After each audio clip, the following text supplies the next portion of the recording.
All right, so any questions on anything we covered in the first hour? Antiarrhythmics. All right, some of you guys might be having some SVT right now, or I've seen them fall out. I don't know, it's probably VTAC or something. Okay. Anyway, so moving in to the GI tract, so we're going to talk about medications that are primarily going to be affecting the GI tract. Now, this is a big set of drugs here. You're going to use these all the time, because guess what? A lot of people come into the ER complaining of, or coming to the clinic, or what do they complain of? It could be chest pain, GERD. It could be abdominal pain. It could be nausea, vomiting. They had a bad night out at the bars. Maybe having too many. They're checking out the quinine and their gin and tonics, and now they come to you. So again, this is a big set of drugs here. A lot of these are over the counter as well. So this means a lot of patients are self-treating, which is very important to know about. Because again, when you ask patients about their medication history, you also have to ask about what? Non-prescription products, right? Think about herbal products, supplements, things like that. You want to make sure you get a full history here. And so a lot of times people may not think of these drugs as being like real drugs because they can pick them up at the Walgreens, but they're absolutely still medications you need to know about, right? Some of them can cause some very significant drug interactions. I'll talk about one that I will make sure you guys never recommend. I'm going to hammer it in your heads, but it's still available. People can just go buy a ton of it and get some big trouble. But anyway, let's talk about GERD first. What is GERD? So that's something you all probably have as soon as you started school. Yeah, right. So again, you have a lot of reflux of acid into the esophagus. Again, it's going to cause a lot of discomfort, a lot of burning. Why does it cause all that burning? Because acid. Why doesn't it do that in the stomach? Right, so the stomach has this nice protective bicarbonate lining, a lot of mucus. They kind of help prevent that acid from eating through. It's not always the case, right? You have patients with peptic ulcer disease where that can then eventually burn through. However, with GERD, the esophagus doesn't really have that nice protection there. That's why you see a lot of that that pain, that discomfort, a lot of belching, things like that are going to be coming up from this. Now, why do we have this kind of retrograde movement of this acid? Usually, yeah, that lower esophageal sphincter may be not tight enough to help prevent that reflux from occurring there, right? So lots of things can do this. You can find that it could just be a congenital issue. Sometimes it's related to medications. It can loosen that lower esophageal sphincter up. Lots of different reasons for this to occur, right? Or it could be overproduction of acid, is causing that reflux to happen. So lots of different things you can see here, right? Now again, increases in intra-abdominal pressure could also lead to some reflux there. Lots of things like this. So gastric emptying can be playing a big role. Anyone know of any disease states where you have decreased gastric emptying? Diabetes, right? You have gastroparesis related to diabetes due to some of the neuropathies that can develop there, right? So you have a lot of different things here. And then also, obviously, the composition of the reflux, right? So again, if it's very acidic, high content of a lot of these proteins are going to be digesting parts of the esophagus, you're going to see a lot more pain associated with that. Let's see if we can alter that with some of our medications. So, and again, looking at normal lower esophageal sphincter tone, usually tight enough to prevent any reflux from occurring there. However, when that loosens up, maybe due to medications or due to whatever the case may be, you're going to find that's where you had the actual GERD occurring there. So anyway, so what actually produces all the stomach acid? It's a very good question, right? Because again, a lot of our medications are going to be focusing on affecting actual stomach acid production, either affecting the acids already been produced or trying to prevent new acid from being produced here, okay? So again, what are some of these receptors we already kind of know something about? What do you kind of notice here? H2, okay, it's going to be a big one, right? So what activates H2 receptors? It's H2 right here. Histamine, right? We talked a lot about histamine already. And again, we talked about H1 blockers. Now we're going to start talking about H2 blockers. They're working on the opposite side of this, working on these H2 receptors. They're primarily located within the stomach. Okay, good. What else do we have here? Prostaglandins are playing a big role here. Now notice, what does prostaglandins do to the production of acid? It's going to have a negative effect here, right? That's going to be really important. We'll talk about prostaglandins in a moment here. We also have things like gastrin, which are going to be stimulating production of stomach acid. Notice here as well, acetylcholine working on muscarinic receptors. Normally, muscarinic receptors, when they're activated, do what to the GI tract? Increase peristalsis, increase stomach acid production. They kind of increase activity of the entire GI tract through the parasympathetic nervous system, right? So again, when you have these different factors that are playing a role here, you're going to find that ultimately they're going to influence the activity of this proton pump, okay? This proton pump is going to be taking in potassium but shuttling out hydrogen ions, and that's going to do what to the pH of the stomach? Decrease it, right? Again, what's a normal pH of the stomach? Around 2, right? So very, very acidic there versus elsewhere it's normally around 7.4, 7.5, something like that. Notice here as well, you're going to have these paracrine cells, which are also going to be responding things like gastrin and acetylcholine. Typically, you're going to think of acetylcholine as having positive effects on producing stomach acid. You're going to think about histamine having positive effects on producing stomach acid, gastrin positive effects. Prostaglandins will have a negative effect. It's going to be important because, again, what drugs do we talk about that inhibit prostaglandin synthesis? NSAIDs, right? NSAIDs. So if I were to lose this, what would happen to my stomach acid production? It's going to go up, right? What's one of the number one causes for peptic ulcer disease? NSAIDs, right? So again, this is a big deal because if you have patients coming in for a complaint of stomach pain, ask them, well, what else are you taking? Oh, I take ibuprofen because I got this back pain so awful. My doc won't give me any opioids anymore, so I can't have it anymore. So now I'm taking this ibuprofen day in and day out. And sometimes it takes them to leave on top of that too.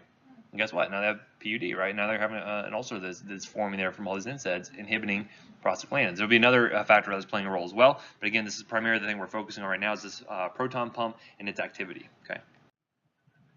Now, you have these epithelial cells as well that are responsible for the protection of the stomach against all of this acid here. And notice the big thing playing a role here is going to be acetylcholine on these muscarinic receptors. Again, I don't care if you know it's M2 or M3, just know it's acetylcholine working on muscarinic receptors. And then you also have prostaglandins. Normally, these will increase secretion of mucus, which is misspelled here, but also bicarbonate. Okay, this is going to get that nice local barrier that's going to have a much higher pH, around 7, it'll be neutral, versus the actual gastric lumen here, which is going to be around a pH of 2. That helps us to prevent ourselves from digesting our own stomach, essentially. Okay. Acetylcholine increases the acid production and also helps with the digestion support. Absolutely, yes. So it's going to stimulate kind of all facets of the GI tract, essentially. Okay. So, again, we know there's a lot of risk factors associated with GERD here. Obviously, can be, obesity is going to be a big one playing a role here. Obviously, alcohol usage, smoking, all these different things. Consuming large meals. So again, I know if I get unleashed at a Chinese buffet or something like that, it's going to be bad news. I'm going to have a lot of reflux going on because it's just too much food. We'll see the medications now. Namely, again, we have that gastric smooth muscle. What's the main ion that causes a lot of that constriction of that smooth muscle? Calcium, right? Remember, calcium is really important. So again, if I were taking something blocking calcium channels, what do you think I could do to that lower esophageal sphincter tone? All right, so that's why you see calcium channel blockers. Oftentimes, it can worsen things like GERD. They can worsen things like constipation because they're blocking those calcium channels there. So again, eating certain foods as well. Really spicy stuff, really acidic food. All those things can play a role here. Okay. So again, that's why it's good to have patients like take a journal of kind of what's exacerbating their symptoms, what were they eating at the time, what are they drinking. All that can be playing a big role. Anywho, certain foods that can worsen this, chocolate, peppermint, alcohol, you guys are familiar with a lot of these. But the thing I want to note here as well is going to be the drugs that can affect this. So for instance, anticholinergics. Why might that be? Playing with GERD. Some decrease in peristalsis, some decrease in gastric emptying. All that food's just going to be sitting there with all that stomach acid, and then it can have that reflux, right? How about narcotics like opioids, like morphine? What does that do to the GI tract? Yeah, we're going to learn about those later on, but they will notoriously will slow down the GI tract. They slow down peristalsis. Constipation is always such a big side effect from opioids, but you can see GERD can worsen here. Things like nitrates do what to smooth muscle? They relax it, right? Same thing here with the lower esophageal sphincter tone. So mechanistically, you can think about why a lot of these actually cause worsening GERD symptoms. So you would know when you're reviewing a patient's medication list, what are they presenting for with their complaints? What drugs could be playing a role here? Because again, do I always want to treat a complaint with more drugs? No, if I can get rid of some other drug or switch them to something that's going to be less likely to cause that problem, then that's always going to be better for the patient, right? Some of the other ones we'll talk about later on, things like, bisphosphonates, which we use for osteoporosis, we'll talk about later. Those are kind of notorious for causing GERD-like symptoms.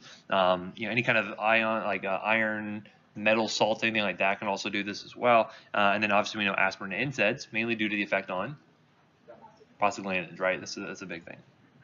Okay, so our goals here, we obviously want to try to alleviate and eliminate symptoms. If we can reduce the number of episodes, maybe how long they're lasting for, and then try to help promote the healing of the injured mucosa, okay? And then obviously prevent any kind of complications later on, things like, esophageal cancers, things like, ulcers, perforations, all of that are things we want to hopefully prevent in the long run, okay? So obviously the first thing you want to do is tell your patients to do what? Lifestyle modification, non-pharmacologic treatment. If you say, listen, every time you go to that Indian restaurant and you get the spicy curry, you're going to have GERD. Maybe avoid the spicy curry. Maybe get something. Maybe just order a 6 instead of like the 11. I always go for the 11. It's always bad. Anyway, this place called Buddha Belly in Gainesville that had this like awesome curry. And so one day I went and I said, I want the 11. They're like, you sure you want the 11? I said, yeah. Lips are blue. I was crying. But delicious. It was great. Awesome. I'll never do it again. But anyway, yeah, so again, lifestyle modifications are huge. Again, do those always succeed? No, people don't like to change their ways, right? So we can look at pharmacologic interventions. Obviously, there's some interventional cases where surgery can be useful, especially like in pediatrics. However, we're going to focus mainly on the drugs here. So weight loss can be a big thing that can help with this, elevating the head of the bed. These are all things that are going to be helping. But again, let's focus on, the medications here. So the options we have, we're going to have things called antacids. Antacids do what do you think? They don't decrease the production of acid, but they're going to neutralize the acid that we've already produced. Okay, that's going to be an important distinction here. We'll see in a second. Again, looking at how effective these drugs are, if they're good for more, like, say, long-term control of symptoms, or if they're good for kind of quick fixes, right? So we're going to look at those and how they're working in a few moments here. So we're going to have antacids. We're going to have our H2 receptor antagonists, right? So we saw that if we block H2 receptors, they're going to prevent histamine from producing new acid, okay? We're also going to find our proton pump inhibitors, or just directly affect the proton pump. And then we'll look at some things that are prokinetics, which means what? Increased peristalsis, kind of move things along the GI tract, so if we don't have that big bolus of food just sitting there. And then we'll also get some mucosal protectants, or things that can help protect the mucosa from further damage from acid we have here. So, and again, looking at our basis for therapy, we have kind of three main mechanisms here. We're going to try to neutralize excess acid that's being produced. We can try to reduce the actual content of the acid being produced there, right? So reduce the secretion. And then if we can, try to enhance the mucosal barrier, right? So try to hopefully produce more of that mucus, more of the bicarbonate, to try to help protect the mucosa as long as we can. So things are going to help us to neutralize the excess acid are mainly going to be our antacids. So again, they're going to combine directly with the acids. They're going to form what? We're going to look at that in a second, but basically it's going to produce things like CO2, right? As you cause neutralization of these things. Remember what happens when you combine, an acid and a base, say like you're doing your original Gen Chem back in your undergrad days. What do you produce when you neutralize an acid with a base? You produce some water, you also produce some gas and heat, right? So again, these are all going to be things that are going to be produced here when you're having these drugs being administered. And I'll show you some examples of how that manifests in a moment. But anyway, so the big things you're going to find is that you're going to find that they have different abilities to neutralize the acids. So some are going to be a little more effective than others. Some are going to have different solubility, and then palatability is going to be a big deal as well, right? So the patient doesn't want to take it because it's kind of gross, either the mouthfeel of it or a texture or something like that, and then they're not going to want to take it. So looking at this, you can see that if you're, again, HCl is the main acid that our stomach's producing, so that's what these are going to combine with. So we have things like sodium bicarbonate, right? So I can give you just baking soda, right? This converts into sodium chloride, H2O, and CO2. What do you think all that CO2 wants to do? Or where does that form? It's got to go somewhere, right? So all that CO2, guess what? Some belching, right? So you can see that this can be some of the side effects you're already starting to see there. Some abdominal cramping maybe associated with all the gas production there. Calcium carbonate. This is another very common one. Anyone know another name for calcium carbonate? Our Tums, right? Tums are going to be a big one. So again, it's going to form calcium chloride, H2O, and CO2. So again, you can see how these are going to be able to neutralize the acid that's already being produced. Now, can I use this prophylactically? Not really, right? Because again, it doesn't work if there's no extra acid really being produced there. These are going to be better for quick relief of symptoms as you're having all this acid being produced, right? So again, if I go to that Chinese buffet and I get my third plate, which I knew I shouldn't have done, but I have all that extra acid production, I can go ahead and take one of these, and that should neutralize that directly, okay? So let's go into our different options here. So we have baking soda, we have sodium bicarbonate. This one is very quick at neutralizing the acid there, but what do you think could be some issues? What type of patients may sodium bicarbonate be a bad option for? CHF patients. Why is that? Why would they hold on to more fluid? Because it was on the slide? It's one of the byproducts when you create not only CO2 but also excess water.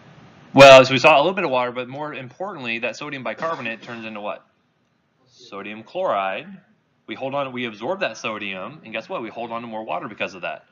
So again, think about the ion changes that are going to be happening here. Think about the electrolyte shifts that can happen here. So again, if I give someone baking soda, sodium bicarbonate, and they were to neutralize that acid, yeah, okay, their GERD's fixed, but then they absorb that sodium. Holding on to more sodium means you hold on to more water, and that can worsen their CHF symptoms, right? They can worsen fluid retention. So you have to be careful with that, right? It also produces that gas. That can also be kind of discomforting for the patient as well. Now, one of the things you'll notice is that when you cause the stomach pH to increase, how does the stomach respond to that?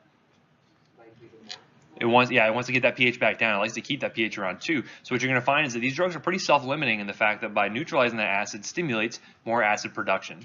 So again, these are going to be good for quick fixes. However, they're not going to be good for preventing kind of long-term suppression of acid production. This is where we're going to need other drugs to help out with that. These are good for quick fixes. They're pretty cheap for the most part, but they're not going to be good for long-term suppression of acid production. Calcium carbonate or Tums. This is probably one of the most common ones you're going to see out there. Now, who might this be good for? Pregnancy could be one, okay, because they probably need some extra calcium anyway, for sure. And what's the other benefit of using this over, say, some other type of medications? Calcium is a natural substance. We can absorb that no problem, right? We like to limit drug exposure to pregnant women whenever possible to limit exposure to the fetus. Calcium carbonate, that's totally fine, right? It's natural products. Would you use this in someone who has like osteoporosis and GERD? So that's a good question. So think about someone who has osteoporosis. Maybe they have an extra need for calcium.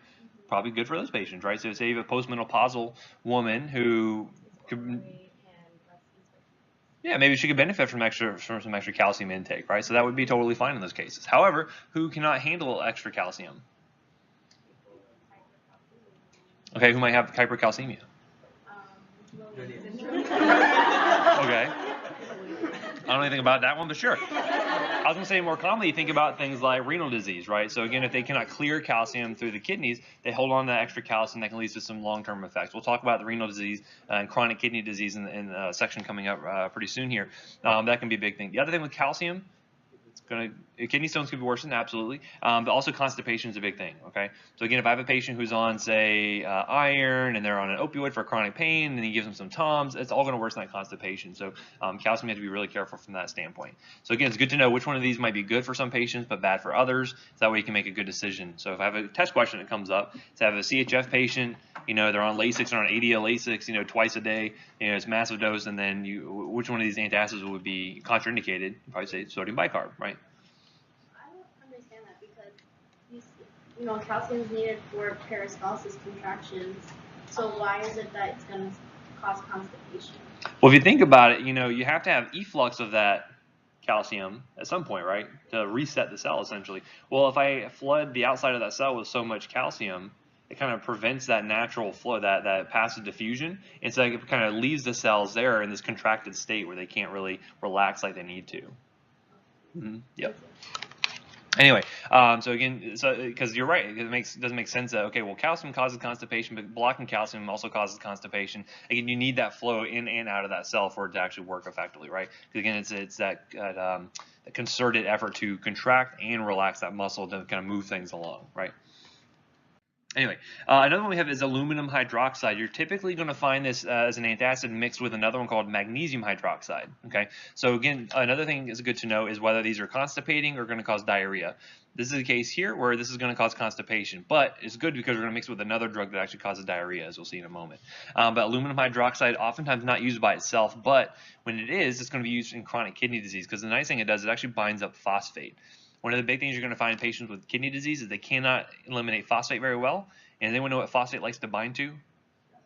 Calcium. Yeah, calcium loves to bind to phosphate. In fact, that's a big thing we have to worry about with drug preparation. You can't mix calcium and phosphate in the same IV bag because it will precipitate out. You have to be careful with patients who have too high levels of both calcium and phosphate in the blood because that can cause precipitation throughout the body. So one thing to consider. We'll talk about that in chronic kidney disease a little bit later on. But we can use this in combination with another drug we'll see in a second, and this again is going to have some nice effects here because it's going to be somewhat cytoprotective on the mucosa, so there's a little bit of barrier sort of effect there, which is nice.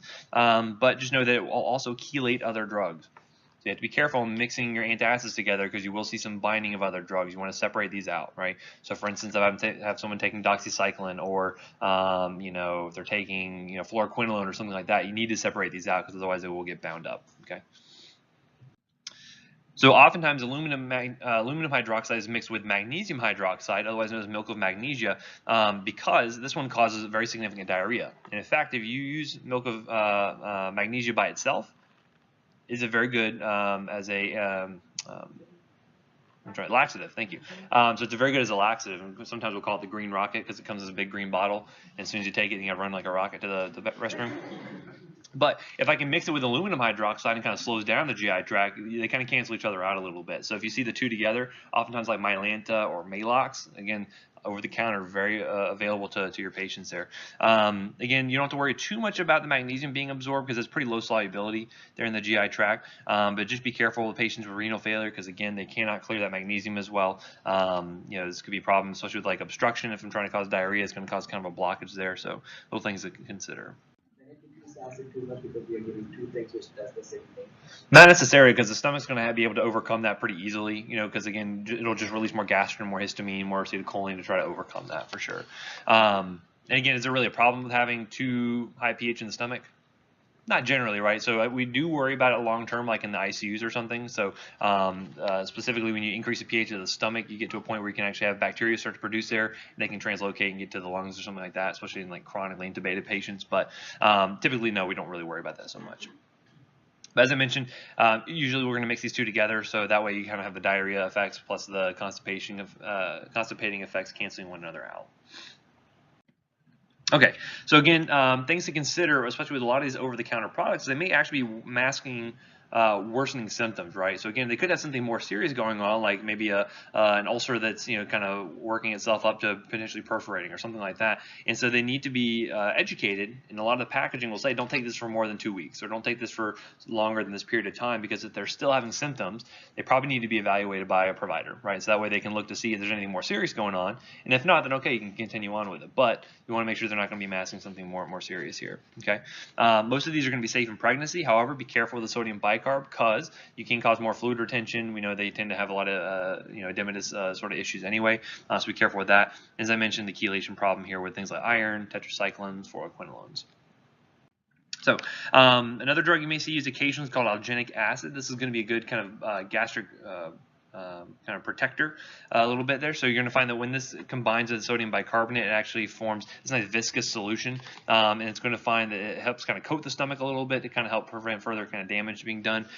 Pretty questionable efficacy there, but oftentimes you're going to see like sodium bicarb plus alginic acid mixed in a product called Gaviscon. So you may have seen like commercials for that before, but again, probably not going to hurt the patient, but it can be questionably effective. Okay, so again, the advantages of antacids, they work very rapidly, because again, they work on already formed acids. That's a benefit. They're pretty inexpensive because they're just salts, pretty easy to get a hold of.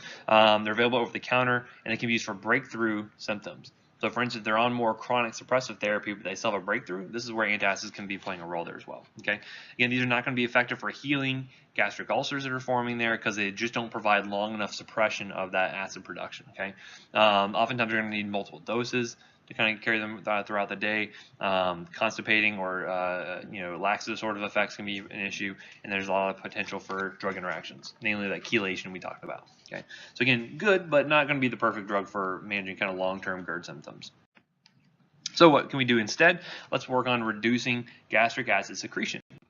So how do you think I could do that? In some ways. So I can inhibit the proton pump entirely, which actually is going to be, we're going to find that's going to be the most effective way to do it, because again, that's kind of getting it right at the source there, right? If I can block it right here, it doesn't really matter how much acetylcholine or gastrin or histamine I have there. It doesn't really matter. This proton pump is going to be inhibited. That's one good way to do it. What else could I do? Histamine blockers are going to be the other big ones as well. Those are the two main classes we're going to see there. So, but the older ones, the cheaper ones, are typically going to be your H2 receptor antagonists, and so we're going to talk about those first. But basically, by blocking histamine 2 receptors, you're going to block further acid secretion here. Now again, does that mean it blocks all acid secretion? No, because you still have things like gastrin producing that. You still have things like acetylcholine stimulating production. So it's good, but it's not going to be the most effective, right? But again, for a long time, this is all we had. So this is what we used for a good long time. We still use this on a very frequent occasion. This is going to be good because it will kind of work throughout the day to block things like nocturnal secretion of acid, just basal normal secretion of acid. All this is going to be really good to help kind of prevent further secretion of acid there. Okay. You're going to find that a lot of these are kind of structural analogs of histamine, so they kind of look similar to it, and by doing that, they can block the receptor without actually activating it. The 4 that we have here are going to include cimetidine, ranitidine, famotidine, and nizatidine. Again, all these are available over the counter. I will tell you that the one I will tell you to never recommend is going to be cimetidine. Anyone know why? It's a potent CYP3A4 inhibitor. Never ever recommend that. I don't know why it's still available over the counter. It's one of these ones that got grandfathered in many years ago. So I would definitely say never ever use that. Was that the one that you were warning us about at the beginning? Don't ever use it. Ever. When should you use it? Never. Thank you. Perfect. You guys are ready to graduate. No, I'm kidding. So again, this is going to be better for kind of long-term suppressive therapy here, right? These are not going to be as good for breakthrough symptoms because they take a little bit of time to kick in and really work, right? They also don't do anything with the acid that's already been produced. So this is going to be better for kind of taking it for kind of chronic suppression of acid production. So we can use it for peptic ulcer disease, for GERD, Zollinger-Ellison syndrome, any of these kind of hypersecretory sort of conditions, these can be used for it. Pretty well absorbed. However, watch for renal dose adjustment for these. This is one of those things I always, you think about like an H2 blocker, you think about it as benign as water practically, but a lot of people don't look at their profile and adjust these effectively, so you want to be thinking about that. Very well tolerated, very few side effects associated with these, which is why we like them. However, rarely you could see things like seizures develop, thrombocytopenia, but very, very rare. These are very well tolerated for the most part. These will be effective in most patients. Probably about 60% of patients should get some really good effect out of this. And you'll find that it's better overall, more potent than your antacids, alginic acid, or placebo. So again, these are going to be pretty effective drugs here. However, the thing that will help you decide one versus another is oftentimes going to be based on either the pharmacokinetics or the cost. Obviously, we never use cimetidine, but oftentimes we have to change which ones we use, say, on a hospital standpoint based on things like shortages. So, for instance, we used to use IV ranitidine or Zantac as our go-to for a good long time. Well, guess what? Shortage came up. We couldn't get a hold of IV Zantac anymore, so we had to figure out an alternative. So we switched over to IV Pepcid or famotidine. Now we use that all the time now. And so again, you're going to find that oftentimes you may be used to just one drug, but you got to be flexible. You have to be able to change things up a little bit. In those cases, we just switch over to another one in the same class. They all work effectively, are essentially the same. You just have to adjust your dose a little bit, right? Again, these are also going to be good for pregnant patients. We'll talk about OB-GYN stuff next semester, but we'll talk about things that are going to be preferred for pregnant patients and in more detail. And then these tend to be more expensive than the antacids, so that could be another thing to consider from a cost perspective.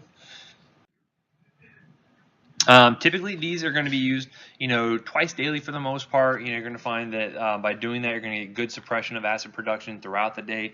And again, you don't necessarily need to use these. Not every patient has to use these every single day. But however, if you're thinking about, hey, I'm going to go to that buffet later on, I'm going to go visit the old Golden Corral. I'm going to go a little fancy tonight. If I know I'm going to go in that situation, I can take that beforehand, right? So again, I can take my Zantac beforehand if I know I'm going to be in that situation, or if I know I'm going to get that spicy curry, or whatever the case may be. That way you can use it as a prophylactic, but again, not going to be good when the acid production is already happening, when it's already raging, right? That's where your antacids are going to be better in those situations there. And as I mentioned, drug interactions, just be careful with CYP3A4 inhibiting effects from cimetidine. I'll tell you just real briefly, I don't really have time to go on tangents, but I'm going to go on one anyway.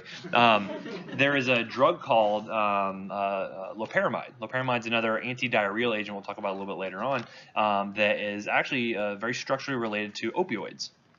Opioids slow down the GI tract. Loperamide can do the same thing on opioid receptors in the GI tract. But the reason why it doesn't cause euphoria and analgesia and all that is because there's a protein called PGP. Remember that PGP we talked about briefly?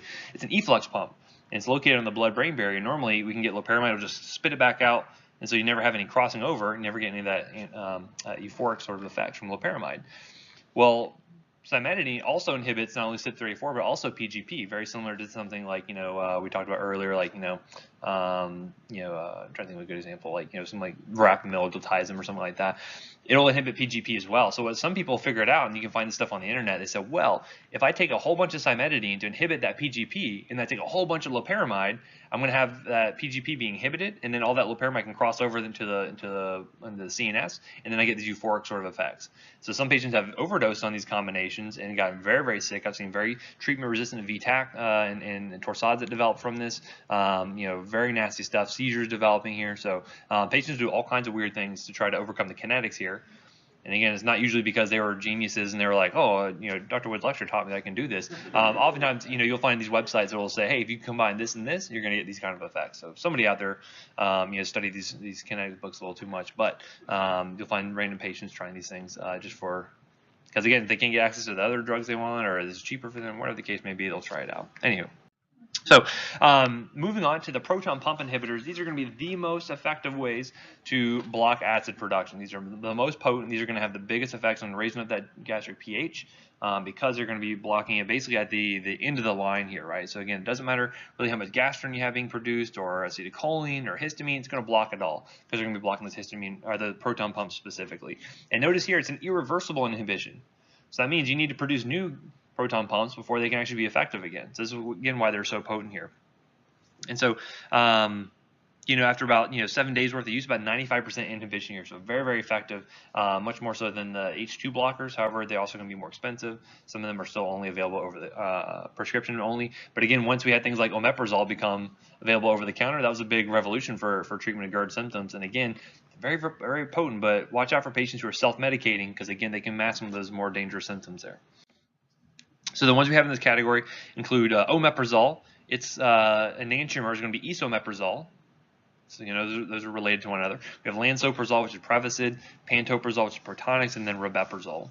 And a couple of these are available IV, so there are IV options that are available as well. Most of these are going to be PO additionally. And again, you think about omeprazole being kind of the big one. I think Prevacid is also available over the counter. I haven't checked too recently, but omeprazole is kind of the first one that went over the counter. And again, was so again, you can find a few of these options that are available out there.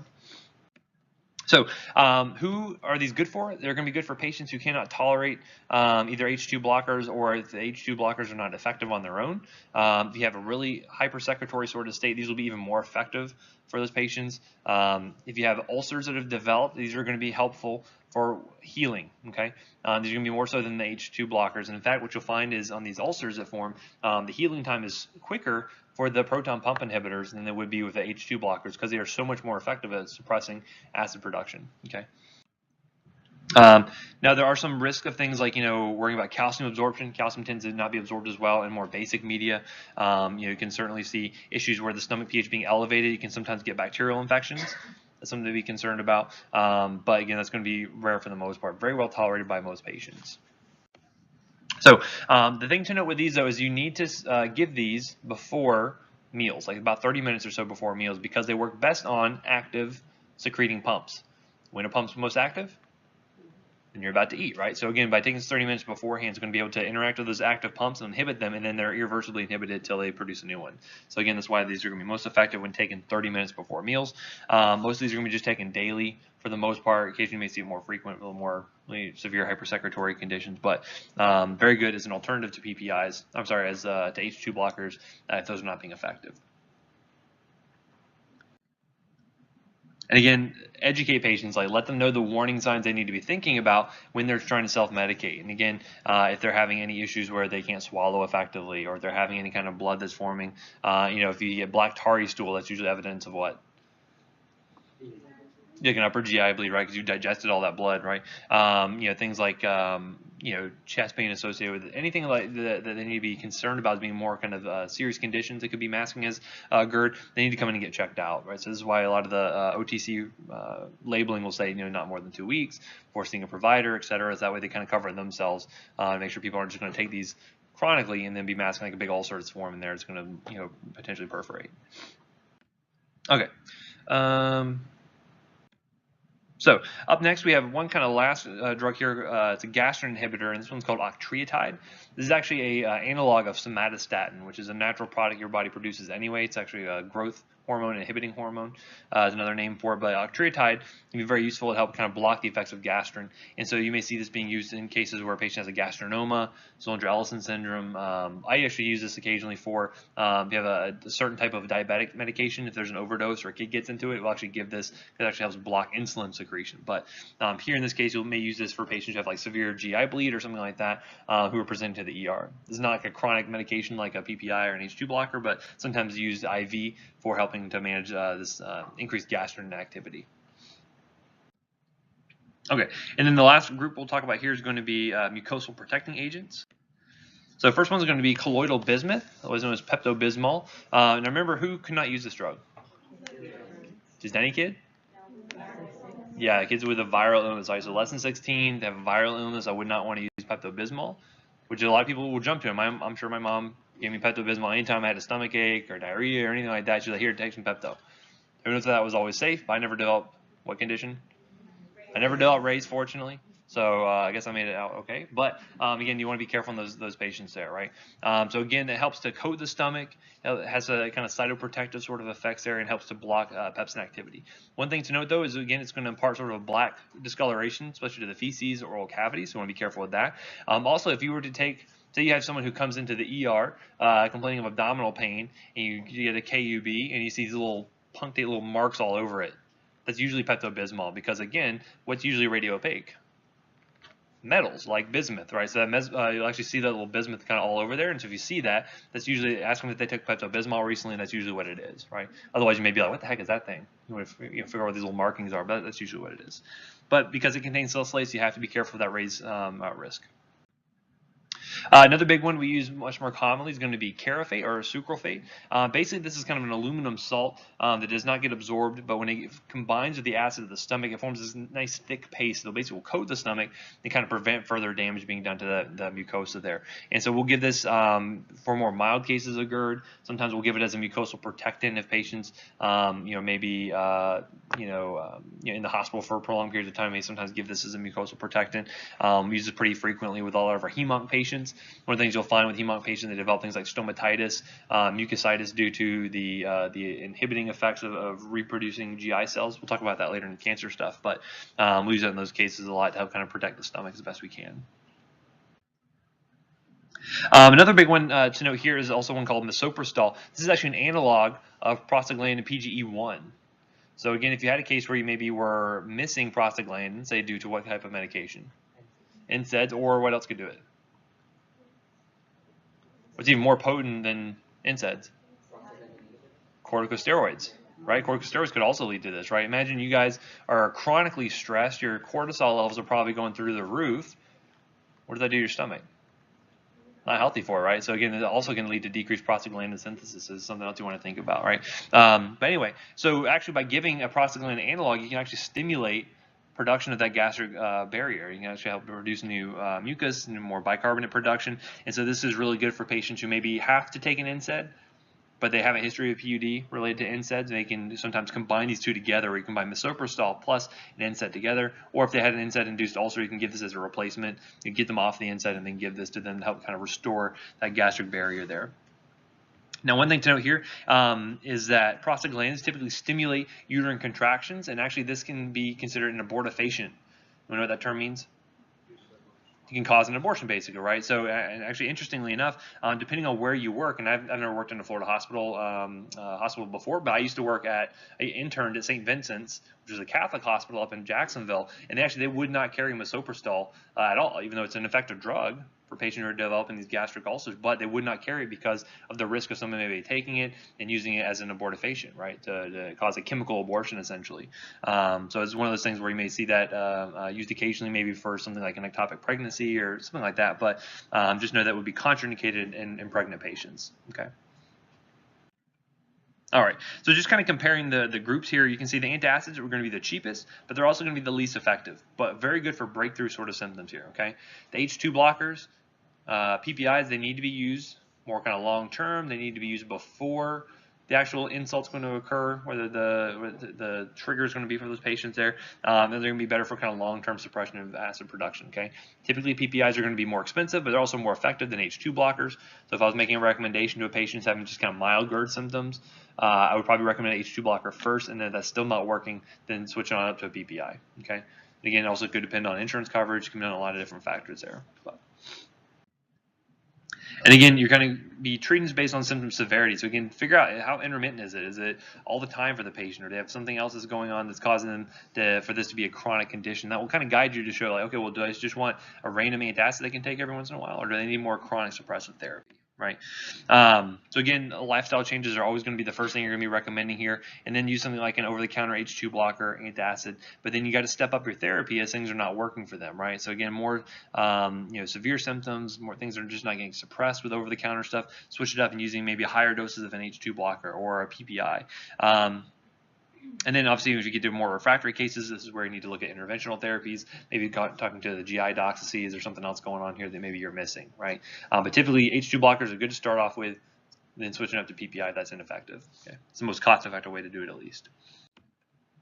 And then obviously with maintenance, the goal is to try to get patients, to kind of deal with an acute exacerbation and kind of get them back down to more maintenance sort of dosing if it's going to be a chronic issue there. And so again, we'd like to move back down, try to use the lowest dose possible if you can, see what the patient tolerates, and you may need to bump it back up if they're having a particularly bad time of it. Okay, so that's GI section 1. Any questions on that? Yes, sir. Don't we use Therapeutic to induce labor as well? Yeah, so potentially you can use that to help induce labor in those cases there, but just similar to how it induces labor, it causes an abortion early on, right? So again, it's all how you're using it, when you're using it, etc. Because I can actually use prostaglandins on the cervix, and you actually use that to help ripen up the cervix and get that ready to go, right? So there's lots of different uses for these. 100%. All right. So next we have GI part 2. So now let's talk about the antiemetics. I'll probably induce some emesis in you guys every once in a while. What drugs could you have used to prevent this maybe? Let's find out. So what are our indications for antiemetic drugs? Well, obviously, if they're having nausea, vomiting, things like motion sickness can be very, nauseating. We're going to see a lot of medications kind of help with this. When do you usually have patients getting motion sickness? Cruise ship is a big one, right? So again, when you're on a boat, it's constantly going like this, and your brain doesn't really know what's going on. Your vestibular apparatus is just like, wait a second, why am I feel like I'm moving, but my eyes don't sense anything? What else? Pregnancy, chemotherapy. Yeah, post-op surgery could be another one. How about they go out to the parks and they're on the roller coasters and then, right? So think about where you're working at. Think about things that may be inducing some of these issues here. But yeah, so these are some of the big indications we're going to be using some of our antiemetic drugs. We got a lot of different options. They're going to be working at different places, so it's good to know what type of nausea, vomiting I'm working with and what type of drugs are going to be effective for that, right? So you can find that there could be local irritation in the stomach that actually can induce some of this nausea, vomiting. Notice here that serotonin is going to be a big neurotransmitter that's going to be playing a role here.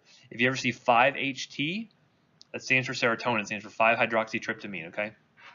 That's just a shorthand way of writing it out. And then look at the specific receptors we're going to be dealing with. Serotonin has a lot of different subtypes of receptors. Namely, here we're going to be focusing on 5-HT3. Now, normally I don't get real big on knowing whether it's an M2 or an M3, but this is another one where you do want to know the difference because an 5-HT3 blocker does not do the same thing as a 1B and D blocker, right? Or an agonist. So we're going to see there's lots of different activities as we get into these different drugs here. But anywho, so again, we have local irritants that can cause issues here in the stomach, but we're also going to find that a lot of this is going to be centrally mediated, right? So you can have issues where you have things like the vestibular apparatus that will be playing a lot of feedback into the brain that can lead to this, right? Causing the vomiting center to be affected here. And things like the cerebral cortex can be affecting this as well. We're going to find this the solitary tract of the nucleuses can be playing a role. Notice here dopamine is going to be playing a big role here, and then acetylcholine is playing a big role. So those are kind of the big neurotransmitters to think about: dopamine, serotonin, and acetylcholine. Okay. So anyway, so let's look at a few of these different places and what's going to be happening here. Another big thing is going to be the chemoreceptor trigger zone. If you see CTZ, that's what that's standing for. Again, that can be really important when playing a role in things like cancer-induced nausea, vomiting, etc. Okay. But just know it's pretty complicated. We're going to look at the different drugs that can affect this pathway, and just know that mainly it's going to be through affecting these different neurotransmitters. So first off, the majority of drugs that we had to treat nausea and vomiting for a good long time happen to be anti-muscarinic drugs. Okay. Now, if you remember, what other anti-muscarinic drugs we talk about? I'm trying to think of a good way to think about this. Can't think of a good way, but let's think about the H1 blockers. If you remember, we talked about the H1 blockers. There are kind of two big delineations between those. What were the two categories? First and second generation, right? Second generation, did that cross the blood-brain barrier? No, right? So again, a lot of the first generation antihistamines actually share a lot of activity along with these antiemetic drugs we're talking about that work through anti-muscarinic activity. Okay. Again, remember we talked about how big side effects of the first generation antihistamines included what? Sedation, but they also cause a lot of help with nausea and vomiting related to its anti-muscarinic effect. So some of these drugs are going to be a little bit more specific to just blocking muscarinic receptors. They won't have the same kind of antihistamine activity, but just know there's a lot of bleed over with a lot of these older drugs here that work. And I'll show you some examples of that in a moment. But one of the big ones we have is called scopolamine. This is actually a transdermal product that you can take. You put it right behind the ear, and that's usually used for what? Yeah, so if you have a patient who's going to be traveling out to Port Canaveral and be going on a Disney cruise, actually I had a family group of family members that are going on a Disney cruise and they're making all their like matching T-shirts and everything, and I was like, I hope I never have a family that does matching T-shirts, but I hope I know probably it's going to happen anyway. No thanks, I'm good. Anyway. So this works very well because it can block acetylcholine activity on things like the vestibular apparatus and like chemoreceptor trigger zone to prevent that nausea and vomiting from occurring. Because why do you get sick on a cruise ship? Because your body feels, since you're moving, your eyes though look like nothing's moving at all, right? So again, when you have that disconnect between what the vestibular apparatus is picking up, between what your eyes are sensing, that's when you can have some issues there. We're seeing this a lot, especially with like virtual reality, right? So again, when you put on a virtual reality headset and it looks like you're moving around, but then you don't feel anything, or your eyes are sensing you're moving, but then you don't really feel anything. That's where that disconnecting happened. See a lot of nausea and vomiting. I will tell you, just again, because I have a little bit of time for a tangent, there is a thing called, I think it's called The Void. I think it's in Disney Springs. I actually did it at the one that was in California, went out to PAEA, so it wasn't all just lectures.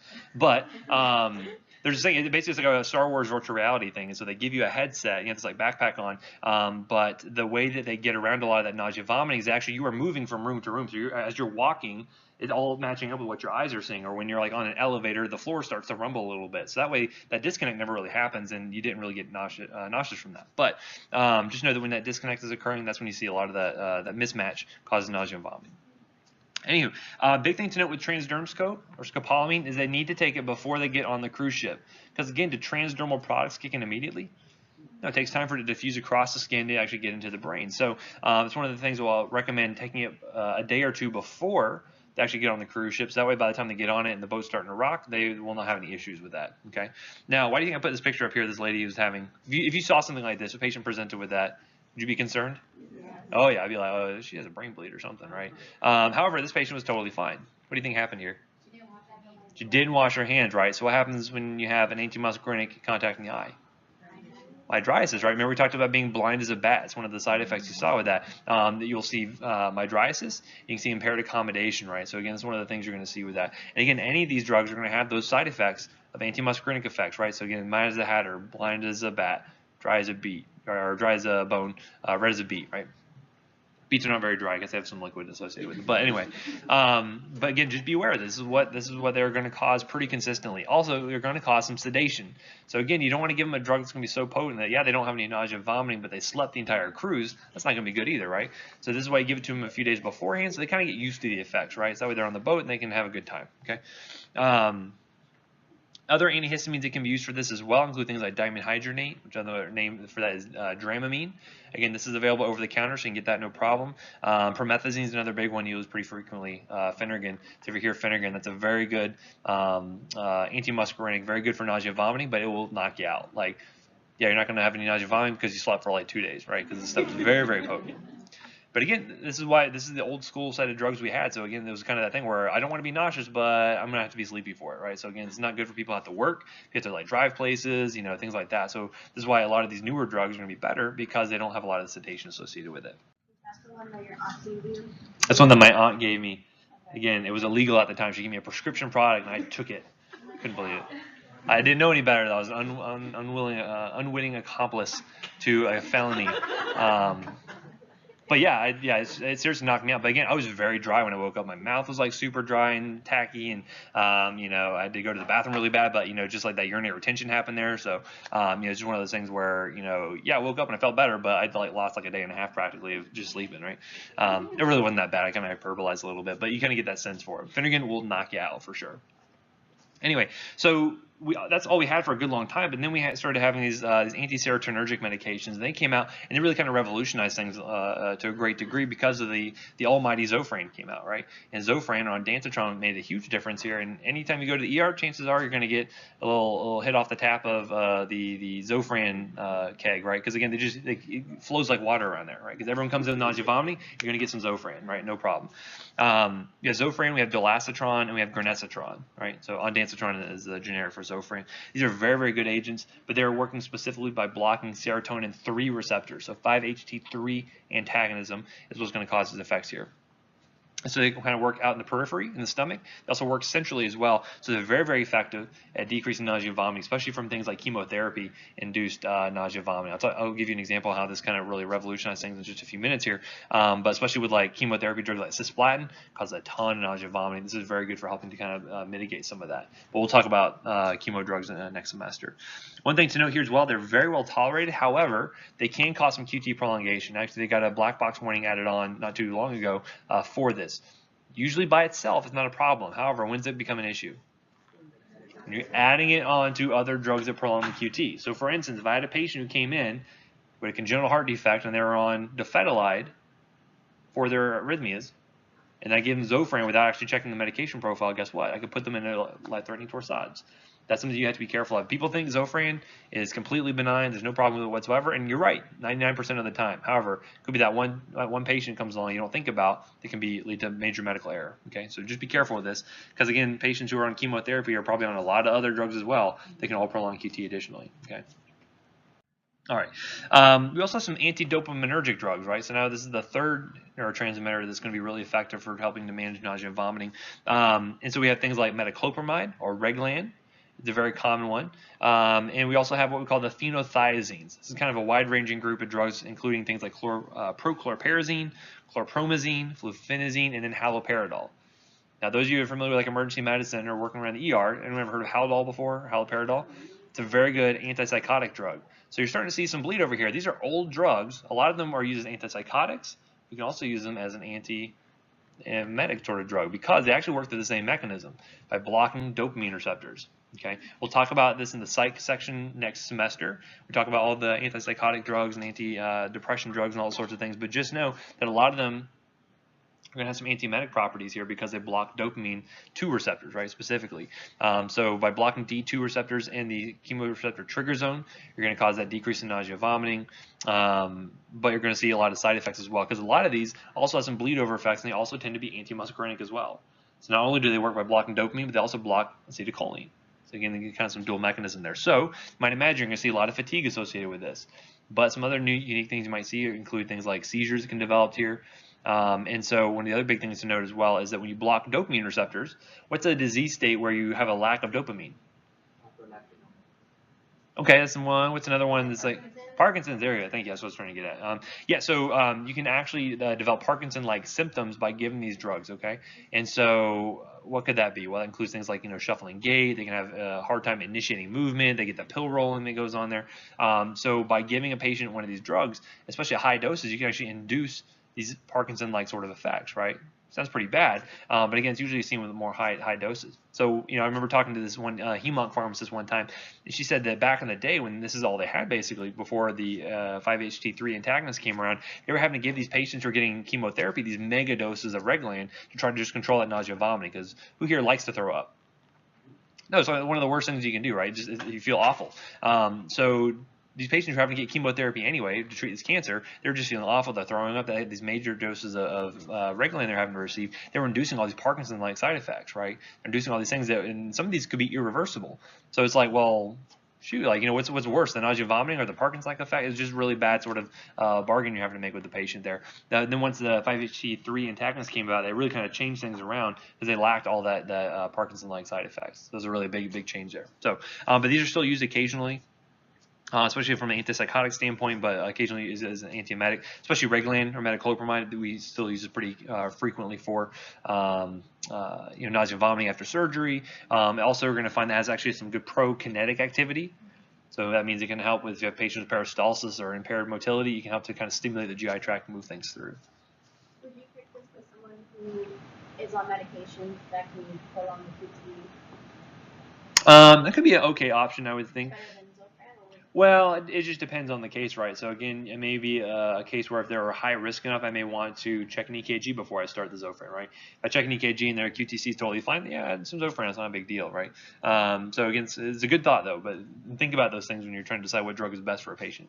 So which one do you give in pregnancy? This one or Zofran? Zofran is now becoming more common for that. I will tell you that nowadays they actually will recommend something called diclegis, which is actually a combination of doxylamine, which is a first-generation antihistamine plus vitamin B6. Seems to work. Say it again?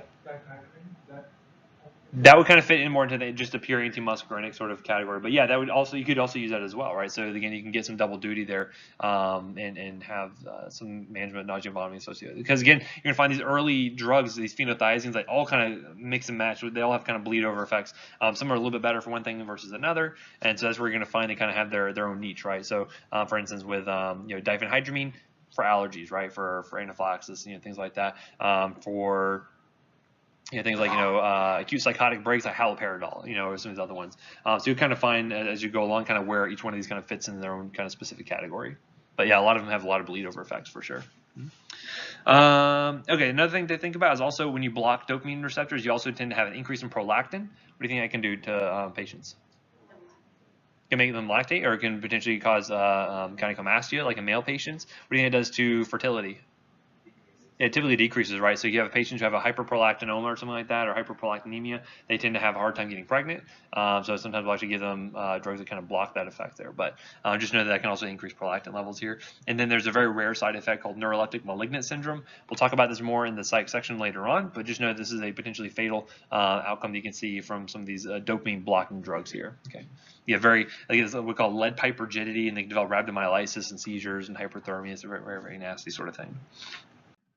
Okay, so let's go ahead and I'm going to check the sticky board, see if you guys have any questions. Any questions right now before I kind of cut it off? And then we'll kind of come back and start talking about cannabinoids. It'll be an interesting one to start with. Not next week, but remember, the following week. Remember, still look at this stuff.